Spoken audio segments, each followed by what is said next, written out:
Hey guys, it's Bobby with KCA Ranch and Homestead. Going to do a little different video today. Going to be putting together a Vevor creeper, like you lay down on a creeper and go underneath a vehicle.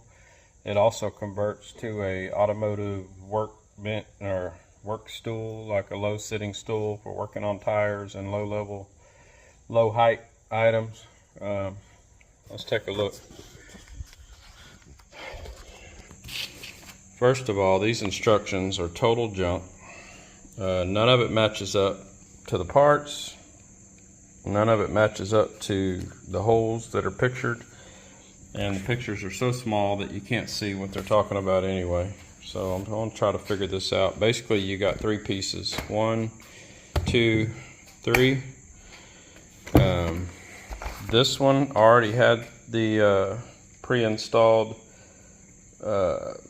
bolts that you could screw the casters into, so you just put those in hand tight.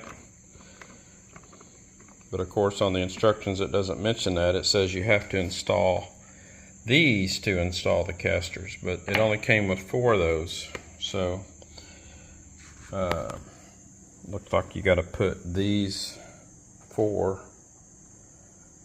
into these holes on this last piece. So 1, 2, 3, 4, and put these wheels on. So I'm going to do that real quick and I'll be right back. Basically, you just take this, stick it through from the bottom, and then screw the casters into that while you try to hold it with this little Allen wrench or your own Allen wrench. So let me put these 4 wheels on, then we'll figure out the rest of this crap.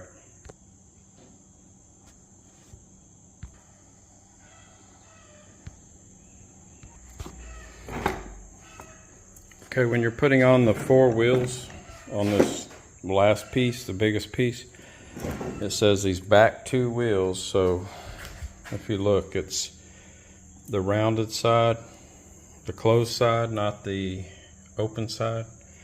It says you have to put a lock washer, but of course the Chinese don't call it a lock washer, they call it a spring pad.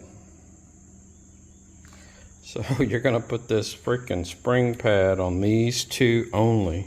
So if you wonder why you got 2 extra lock washers to go with these 4 bolts, it's because it requires a spring pad on these back 2. So I'm going to put those, I have to take those off and put them back on, and I'll be right back.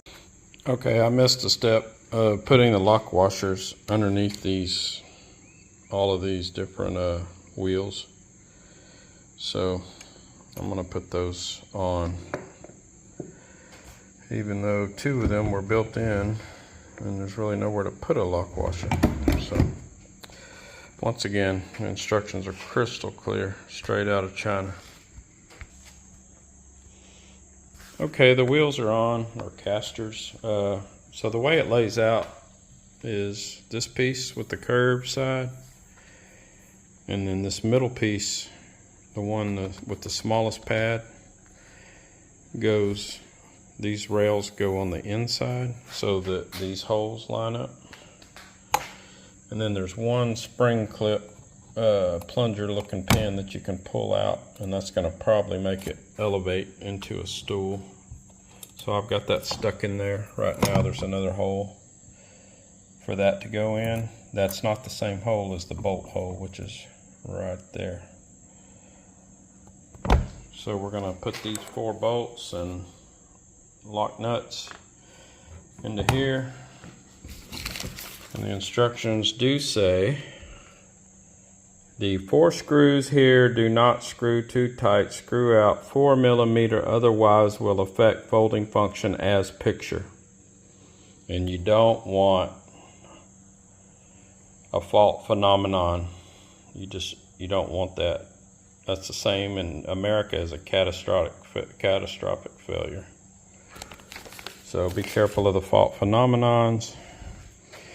And I'm going to put these nuts and bolts in and try to figure out the right tension so that everything folds. Right now it's in the creeper position where you lay down and slide yourself underneath the vehicle. And then it's got a stool position that we will try to figure out. I'll be right back. Okay, after a few little frustrations, I think we got everything put together. The headrest is slightly elevated, and it rolls around like a regular creeper. Jeepers creepers. But if you want to turn it into a stool, you pull out this little plunger pin thing. I'm gonna have to figure out how to film this. Pull out the plunger pin, fold it forward, and then set that down. So now that plunger pin is holding this bar underneath here. And now turned into a little stool. Let me grab a tape measure here. Doesn't look very high. Just about 15 inches to the top of the pad. Yeah, it's kind of low, but if you're working on a tire or airing up something or putting on lug nuts or valve stems or working on something down low, I don't know, messing with the welding machine settings or something, probably come in handy. And then to convert it back to a creeper, and this is a good storage position, obviously takes up less space, or you can turn it into the creeper position and maybe hang it on the wall somehow with a hook. But basically, sorry bugs, pull that, pull the pin out, lay it back down, make sure the pin locked in, which it did automatically. Well, that just about does it for the car creeper video. Everything's good. Don't read the instructions, just put it together. Thanks for watching.